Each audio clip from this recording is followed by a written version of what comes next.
ॐ सहनाववतु सहनौ भुनक्तु सह वीर्यं करवावहै तेजस्विनावधीतमस्तु मा विद्विषावहै ॐ शान्तिः शान्तिः शान्तिः.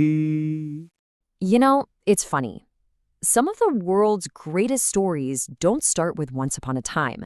They start with a prayer. Today, we're going to dig into the really deep and actually kind of debated philosophy behind why so many ancient works kick off with an invocation. Right? If you've ever cracked open an ancient text, you've probably seen it. A little prayer to a deity, a teacher, something like that. And you might just shrug it off as a polite formality. But it's actually part of a philosophical tradition so important that thinkers spent centuries arguing about whether it was even necessary in the first place.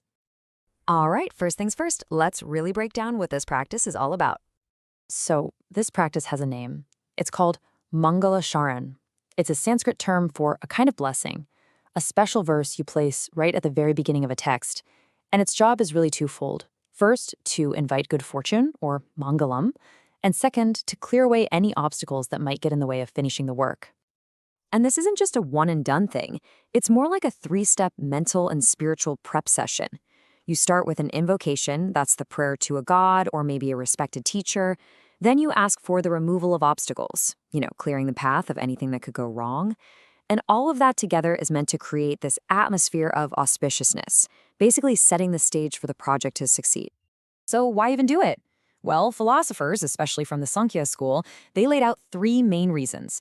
First, Shishtachar, which basically means, hey, all the wise and respected people do it, so we should too. It's tradition. Second, Paldarshan. This is the practical one. It's based on observed results. Works that started this way just seem to turn out better. And finally, Shruti.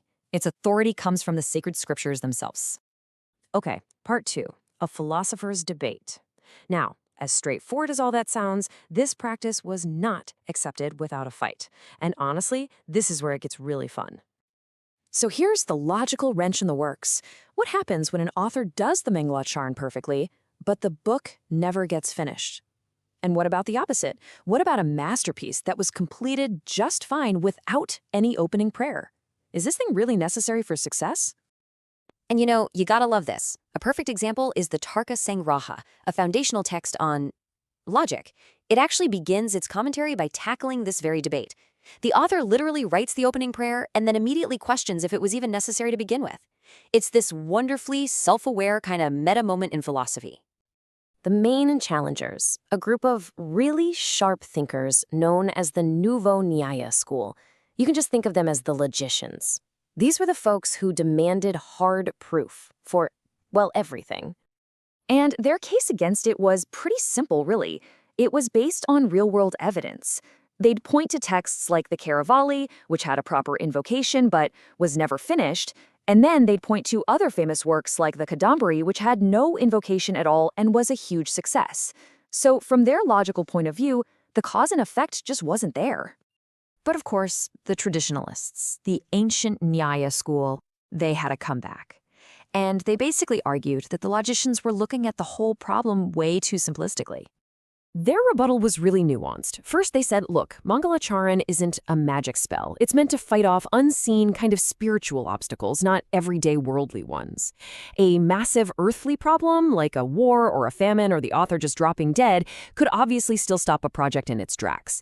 And for those books that succeeded without a public prayer, their explanation was pretty clever. They just suggested the author probably did it privately, in their mind, before they started writing.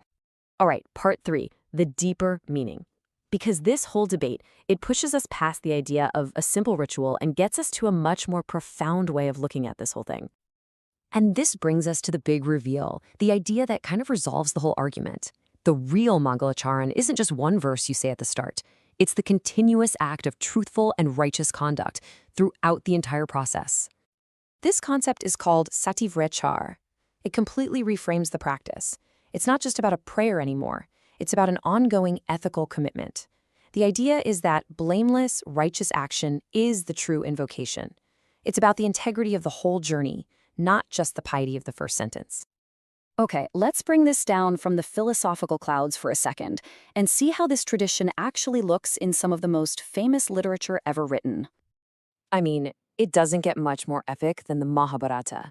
The opening verse is this powerful invocation to Narayana, to the divine sages Naranayana, to the goddess of knowledge Saraswati, and even to the author Vyasa himself, before declaring Tato Jayam Udirayat, which means, let us cry victory. What a way to start. And it's not just the Mahabharata. Look at the Bhagavata Purana. It begins with this profound verse addressing Krishna, setting the tone for this deep meditation on the nature of absolute truth. See, these aren't just polite hellos. They are the philosophical and spiritual anchors for the entire text that follows. Okay, so let's tie this all together. What's the big takeaway from this ancient practice and all the debate that came with it? When you really get down to it, Mangalacharan is so much more than a superstition or a simple prayer for good luck. When you understand it as satyachar, it becomes this powerful declaration of intent. It's a promise from the author to themselves and to the world to do the work with truth, integrity, and real purpose, from the very first word to the very last. And that kind of brings it all back to us, doesn't it? Whether it's clearing your desk, making that perfect cup of coffee, or just taking one big, deep breath, what are your rituals? Your own personal Mangala Karans that signal the start of something important. It's something to think about. Thanks for joining us for this explainer. Thank you for watching this video. If you enjoyed it, please like, share, and subscribe. Your support encourages me to create more content. Thank you.